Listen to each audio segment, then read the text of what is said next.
Okay, how to boost and protect your energy part 3, and we're still on things that we ingest. So we're gonna wrap it up on this one though, but there are other things that I can add in later for you.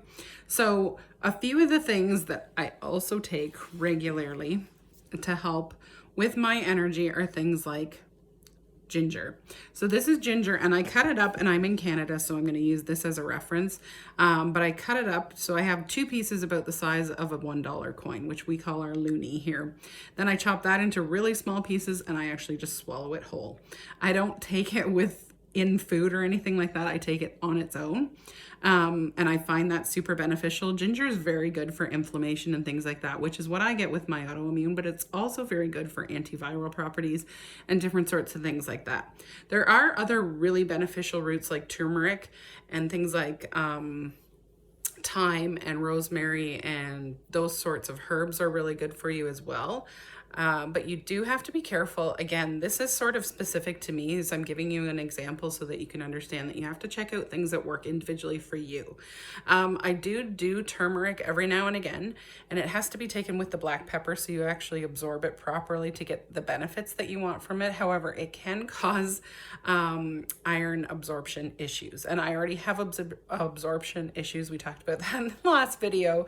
And so in my case, I have to be very careful with certain things that I take. The ginger I don't find has any issues. It's really good for digestion as well, and my stomach and things like that. So I find it super, super helpful, and I take it every day. Sometimes twice a day. It depends on how I'm feeling. I also take a probiotic now. I take one called BioK. But there are very many probiotics out there. You have to look again as well. It's like the vitamins. You have to look for the things that will benefit you. I don't take the probiotic all the time. I do take it when I need it.